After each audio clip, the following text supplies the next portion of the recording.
Hi friends. क्या आपका भी पेट का मोटापा बढ़ा हुआ है और शर्ट्स पहनते टाइम क्या आपकी भी तोन बाहर आ जाती है? और इस पेट को देखकर क्या आप भी ये सोच रहे हैं कि यार ये कब अंदर जाएगा या कब कम होगा? तो यकीन मानिए ये वीडियो सिर्फ आप लोगों के लिए है। इस वीडियो में हम बात करेंगे 5 ऐसे असरदार तरीके जिनसे आपका पेट अंदर चला जाएगा।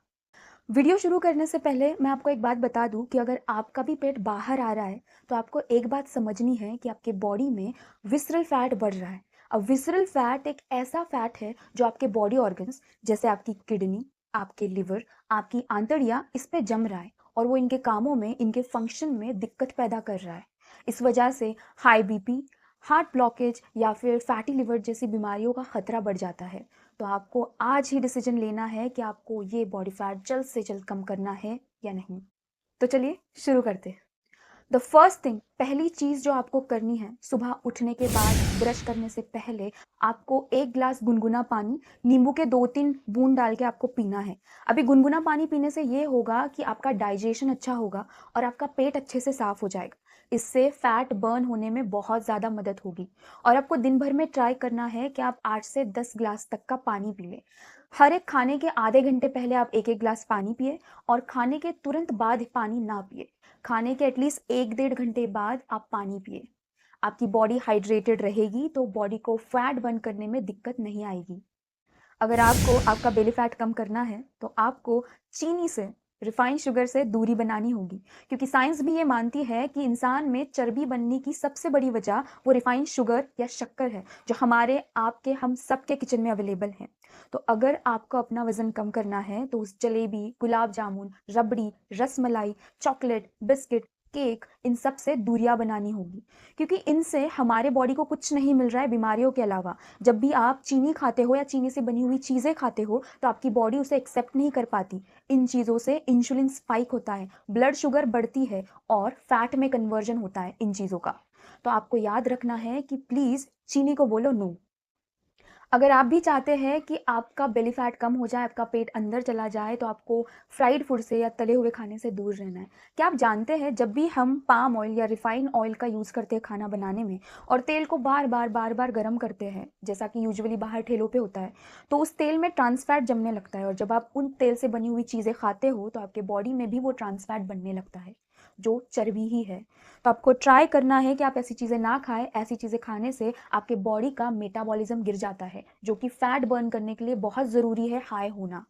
तो प्लीज़ वो छोले के साथ आने वाले कुलचे हो या फिर कचौरी हो या पकोड़े हो या भटूरे हो, आप ना खाएं। आपको चाहिए कि आप आपके डाइट में देसी गाय का घी इंक्लूड करें। आप खाना बनाने के लिए रिफाइंड तेल की जगह कच्ची खाने का तेल यूज़ करें। जब आप ये चेंजेस करोगे तो आपकी बॉडी का मेटाबॉलिज्म ऑटोमेटिक बढ़ेगा और फैट बर्न होने में बहुत मदद मिलेगी। चौथी सबसे इम्पॉर्टेंट चीज़ जो है आपको आपके डाइट में इंक्लूड करनी है, अगर आपको परमानेंट रिडक्शन चाहिए, परमानेंट कम करना है आपके पेट के फैट को, वो है आपको इंक्रीज़ करना है आपके खाने में प्रोटीन और फाइबर। आपको बढ़ाना है दाल, जैसे मसूर, मूंग दाल हो गई, चने की दाल हो गई, तुअर की दाल हो गई, या फिर आपको छोले इंक्लूड करने हैं, राजमा इंक्लूड करने हैं आपके डाइट में। आपको इंक्लूड करना है दूध, दही, पनीर, छाछ। इसके साथ साथ आपको आपके डाइट में ऐड करने हैं बहुत सारे वेजिटेबल, सब्जियाँ, फ्रूट्स। और एक बात याद रखें कि प्लीज़ फ्रूट का जूस ना बनाएं, फ्रूट को वैसे ही खाए काट के जैसा वो आपके पास आ रहा है, क्योंकि प्रोटीन एक ऐसा माइक्रो न्यूट्रिएंट है जो आप जब खा लेते हो ना तो बहुत टाइम तक आपको भूख लगने नहीं देता, जिस वजह से आप एक्स्ट्रा खाने से या बाहर का अनशंट खाने से बच जाते हो।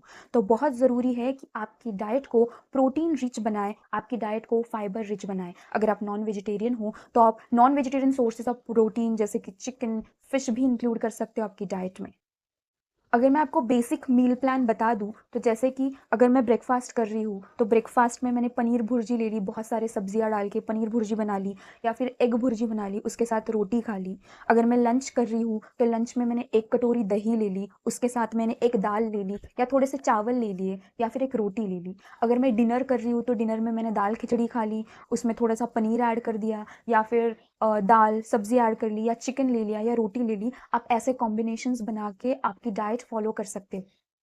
और सबसे इम्पॉर्टेंट चीज़ दोस्तों, अगर आपको आपके बॉडी पार्ट का कोई भी बॉडी पार्ट का फैट रिड्यूस करना है तो प्लीज़ 7 बजे के बाद ना खाएं। जैसे कि मैंने आपको मेरे पहले वीडियो में भी बताया था कि आपके बॉडी का मेटाबॉलिज्म या खाना पचाने की ताकत शाम होते होते कम होने लगती है। तो आपको ये ट्राई करना है कि आप आपका खाना 7 बजे तक ख़त्म कर लें, 7 बजे के बाद कुछ ना खाएं, ताकि आप जब सोने के लिए जाए तो आपकी बॉडी ऑलरेडी जो आपने खाया है उसे पचा चुकी हो, जिससे आपको नींद अच्छी आएगी। आपकी नींद अच्छी हुई तो आप नेक्स्ट डे फ्रेश उठोगे और आपकी बॉडी को जितना खाना चाहिए बॉडी उतना ही लेगी, एक्स्ट्रा डिमांड नहीं करेगी। तो बहुत ज़रूरी है कि आप 7 बजे के बाद ना खाएं। अगर आप सिर्फ 10 दिन के लिए ट्राई करोगे ना तो आप देखोगे कि 10 दिन में ही आपका बॉडी फैट, आपका पेट अंदर जाने लगा है, कम होने लगा है।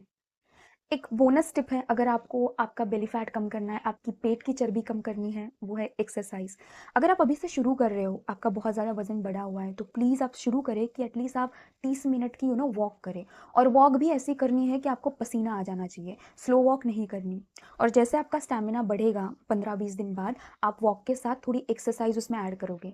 मैं आपको अभी 3 ऐसे एक्सरसाइजेस बताऊंगी जो जिसने मुझे बहुत हेल्प की थी मेरा पेट के जो मसल है उन्हें स्ट्रेंथन करने में और बेली फैट रिड्यूस करने में। सबसे पहले एक्सरसाइज है प्लैंक। ये एक ऐसी एक्सरसाइज है जो आप शुरुआत करेंगे 10 सेकंड से और फिर जैसे आपका स्टैमिना बढ़ेगा आप इसे 30 सेकंड, 40 सेकंड, 45 सेकंड तक भी ले जा सकते हो। और ट्रस्ट में ये बहुत इफेक्टिव एक्सरसाइज है। दूसरी एक्सरसाइज है क्रंचेस। यस, क्रंचेस आपको हेल्प करेंगे आपके एब्स स्ट्रेंथ करने में, आपका बॉडी फैट कम करने में। और तीसरी इफेक्टिव एक्सरसाइज है माउंटेन क्लाइमर। शुरुआत में आपसे होना थोड़ा नहीं होगा ये चीज़ें, बट आपको ट्राई करना है कि एटलीस्ट आप इसे 20-20 सेकंड के लिए शुरू करें और आप देखेंगे कि कुछ दिनों बाद आपका स्टैमिना ऑटोमेटिक बढ़ने लगेगा और आप अच्छे फॉर्म के साथ ये एक्सरसाइजेस करेंगे। तो इस वीडियो में इतना ही, मिलेंगे फिर एक नए वीडियो के साथ। तब तक के लिए please stay fit, stay consistent and do not forget to like, share, subscribe और मेरे अदर यूट्यूब वीडियो भी देखें। Thank you.